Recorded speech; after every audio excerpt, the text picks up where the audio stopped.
ঐতিহাসিক মুহূর্তের সাক্ষী থাকলো উত্তর পূর্ব ভারত। ডিব্রুগড়ের মোরান বাইপাসে এমার্জেন্সি ল্যান্ডিং ফ্যাসিলিটিতে অবতরণ প্রধানমন্ত্রী নরেন্দ্র মোদীর। যুদ্ধ বিমানে করে মোরান বাইপাসে জরুরি অবতরণ করেন মোদী। বিশেষভাবে তৈরি এই এমার্জেন্সি ল্যান্ডিং ফ্যাসিলিটিতে জরুরি পরিস্থিতিতে ওঠানামা করা যাবে।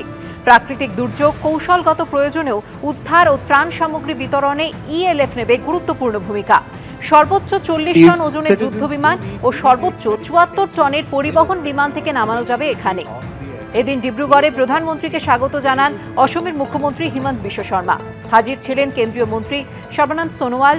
অসম জুড়ে প্রায় 5000 কোটিরও বেশি টাকার একাধিক প্রকল্পের উদ্বোধন ও শিলান্যাস করেন প্রধানমন্ত্রী Narendra Modi.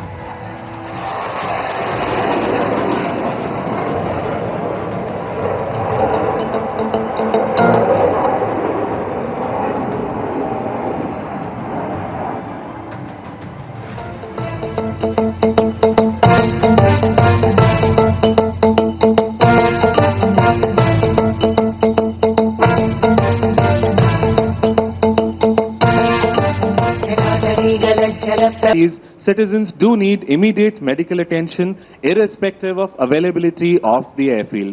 Look up once again. Here you see call sign Sahdev 1 piloted by Wing Commander Chandan and Squadron Leader Ashwant, and number 2 piloted by Suvendu অধিকারীর গড়ে বিজেপি প্রধানের বিরুদ্ধে অনাস্থায় তৃণমূল সিপিএম এর সঙ্গে হাত মেলালো বিজেপির একাংশ।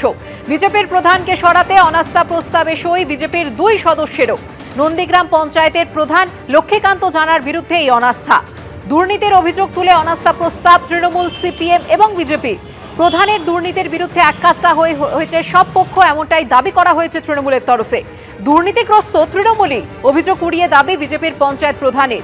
বিজেপির সদস্যদের ভুল বুঝিয়েছে তৃণমূল, দাবি করেছেন পঞ্চায়েত প্রধান।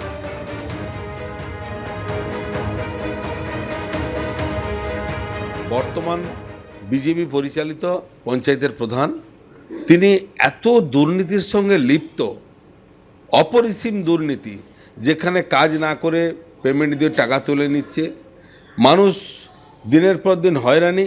ঘরের পারমিশন করতে গেলে প্রধানকে টাকা ঘুষ দিতে হয়, সার্টিফিকেট নিতে গেলে প্রধানকে ঘুষ দিতে হয়, পঞ্চায়েতের কাজ করতে গেলে ঘুষ দিতে হয়। অতএব ঘুষের প্রধানের বিরুদ্ধে মানুষ এখন গর্জে উঠেছে। তাই ওদের দলেরই মেম্বাররা আমাদেরকে সাপোর্ট করছে যে না, ওই প্রধানকে রাখা যাবে না। তা আজকে আমরা চাইছি যে এলাকার উন্নয়নের স্বার্থে প্রধান পরিবর্তন হোক। আমাদের দুজন যারা আমাদের পঞ্চায়েত সদস্য আছেন তাদেরকে ভুল বোঝানো হয়েছে, ভুল বুঝিয়ে সই স্বাক্ষর করে জমা দেওয়া হয়েছে। নিজেরাই আইন বানায়, অথচ নিজেরা সেটাকে ফলো আপ করতে পারে না। এই জায়গাতে আমরা যেটা মনে করি যে তাদেরকে যে ভুল বোঝানো হয়েছিল, তাদের সাথে আমাদের কথা হয়েছে, তাদের সাথে আমাদের বিষয়গুলো নিয়ে আলোচনা হয়েছে। তারা নিজের ভুল বুঝতে পেরেছে। এই অনাস্থা বা এইসব নিয়ে তারা সমস্ত কিছু বিষয়গুলোকে যাতে আগামী দিনে কোনো ভুল বোঝাবুঝি না হয় সেটা তারা স্বীকার করেছে। প্রধানের বিরুদ্ধে দুর্নীতির অভিযোগ তুলে অনাস্থা প্রস্তাব তৃণমূল, সিপিএম এবং বিজেপির। এবং এই ঘটনা ঘটছে কোথায়? শুভেন্দু অধিকারীর নিজের গড়ে। প্রধানের দুর্নীতির বিরুদ্ধে এককাট্টা হয়েছে সব পক্ষ, এমনটাই দাবি করেছে তৃণমূল। বিজেপির পঞ্চায়েত প্রধান তিনি কি দাবি করছেন? তিনি দাবি করছেন যে দুর্নীতিগ্রস্ত আসলে তৃণমূলই। এই যে দুর্নীতির কথা ওদের মুখে মানায় না, কারণ 15-20 বছর ধরে ওরা যা করছে, লুটেপুটে খাচ্ছে বা খেয়েছে, এখনো পর্যন্ত সেই ধারাবাহিকতাটাকে ওরা বজায় রাখতে চাইছে। যারা চিরকাল চুরি করে এসছে, চুরির যে জায়গাটা তারা কিন্তু বজায় রাখতে চাইছে। আর সুস্থভাবে কাজ করার যে পরিবেশ এরা কিন্তু দিনের পর দিন কিন্তু নষ্ট করছে। ভুল বুঝিয়ে এদের নিয়ে যাওয়া হচ্ছে, তাদের ভুল পথে পরিচালিত করা হচ্ছে।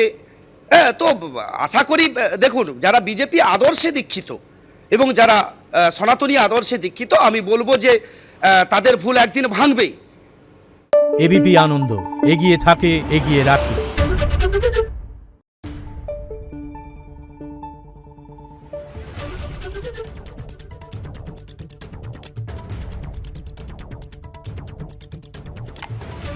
Thank you.